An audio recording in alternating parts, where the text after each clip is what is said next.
for you today to answer this question. Out of all the interviews, out of all the, let's say, opportunities that I've had to talk with people, this has been the first time I've been asked that specific question.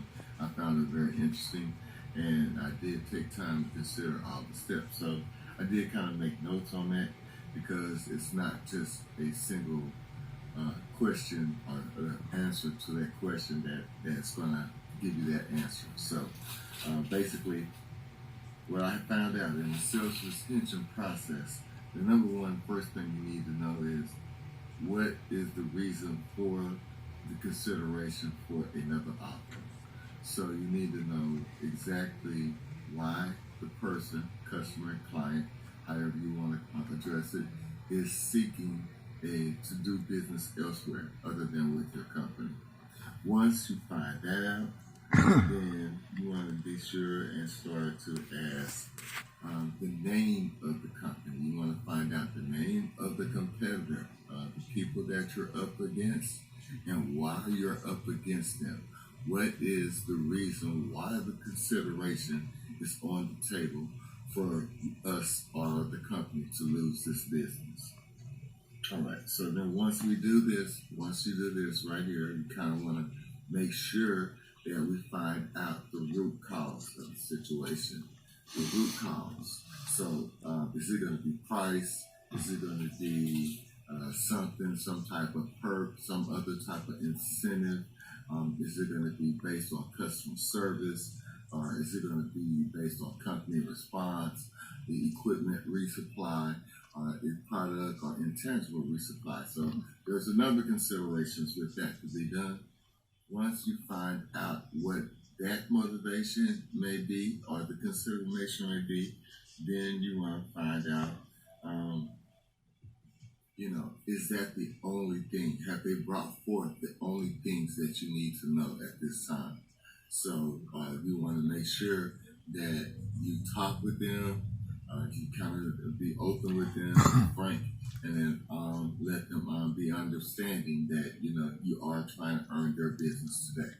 All right, so at this point right here, they're going to either tell you, yes, there's something else, or they're going to tell you, no, there's not.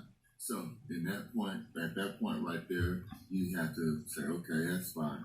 So I just want to make sure that I have a correct understanding of all the considerations and motivations that are on the table that are considering making you consider going forward with some other company. They're going to say yes. Then you say, okay, fine. Then at that point, you start to recap everything that you have discovered. The name of the company, the root cause of why they're making the consideration. Is there any other type of incentives or any other type of motivations or stimulating factors that are on the table for your company or versus your company? So at that point, once you do that, you're going to start the negotiation process. So once you start the negotiation process, you're going to be asking, you're going to paint a window. So you're going to start asking kind of open-ended questions that kind of give a direction to yes or no. So once you get them going into a yes pattern flow, you're making a note of all these, these yeses, this succession of yeses. Once you make the succession complete and the assessment, you go back again and recap everything that we have done now to address all those issues that were on the table for other considerations. Once we have done that, we have to make sure that there are no other instances, informations, materials, incentives that we are not aware of at this point, because we are now getting ready to enter the final stages of the negotiation process. So once you get to the final stages of the negotiation process, once again, you take the window that you have now painted and got the succession of yeses for, you go back and start naming those off in an order that is logical for the client to understand and realize that, we have addressed all these issues. We have made certain that you're comfortable with the things that we've talked about as far as the competitor, as far as us at this time, and we're going forward.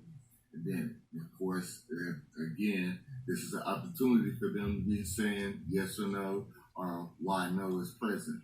So at that point, if you don't have any type of, let's say, pushback, or if you don't have any other objections to overcome, then you go ahead and assume the business, not necessarily ask the business.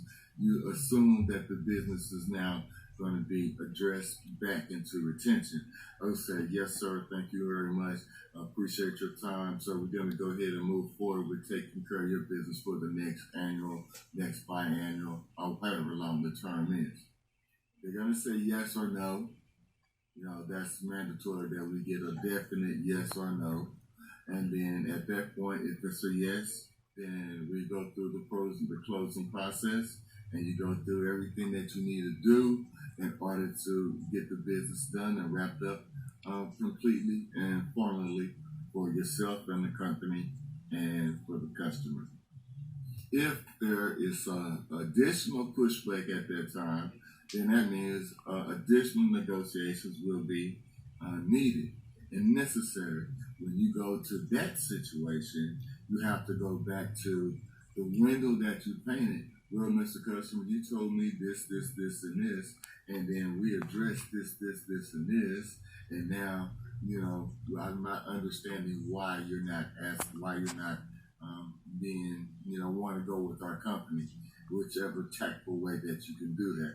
And so then again, at that point, he's going to give you a little bit of pushback, a little bit of hesitancy. If you have any type of hesitancy, you assume the business. You go ahead and push him over the edge. Silence is golden in this situation. Whoever speaks first loses. So once you ask for this business and you start to go through the assumption process of closing it, you say nothing. You just go ahead and start doing the documentation and going forward. Once the customer says, oh, you know what, I really want to think about this a little bit, okay, you stop the process at that time, and then you still are in the negotiation process. You still have to understand and get to a deeper understanding, because there's now something relevant that the customer is not fully disclosing to you that you're able to address properly. So you have to dig and maybe raise the comfort zone a little bit. You may have to be very strong with your questions and direct. And because, you need to find out what it is that you need to do in order to earn this business today. So it's a repetitive process depending on how far you go with the assumption to closing the business. If this is you want to try to do this as long as the customer talks to you on the telephone, in person, or however you're closing your business, you need to make sure you ask for the business as many times as necessary, as long as that customer is listening to you. If he's not listening to you and he shuts down and he gives you a definite hard no, please respect that, and you have to go forward and take that as a loss. Learn from this mistake, necessarily this situation, and go forward. That's pretty much the process that I have learned to go through in my sales career. Whether it's been direct, I started off as a paper boy. I became a paper boy. I had my own business at a very young age. I went to school, private school. I'm very educated, very tech savvy, very, very sales professional oriented, intangible, non-tangible, large ticket, and minimal ticket items. Ticket range up to $250,000. So I'm very good, very comfortable with asking people for money or financial situations, physical situations, how they got their money, where they got their money from, how long they've been in their money, how many places they have their money at, who they got friends with. There's all the things that I need in order to go forward. Sorry for the lengthy opera talk, but again, it was nothing that I could say in just 1 or 2 words. That is off the goddamn chain.